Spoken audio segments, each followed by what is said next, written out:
Eestis on asjad täiesti liivist lahti. Juba lasteaedades surutakse peale üllitisi homoabieludest. Põhikoolis levitatakse ebateaduslikku jama 20 psühholoogilise soo olemasolust.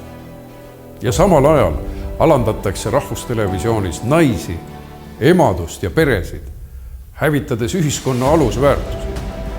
Ja see kõik toimub ajaloo kõige madalama sündimuse ajal. EKRE seisab normaalsuse ees.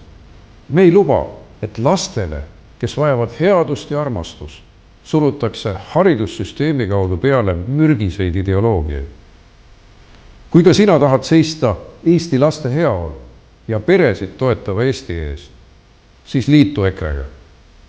Nüüd on aeg. Ühendame jõud.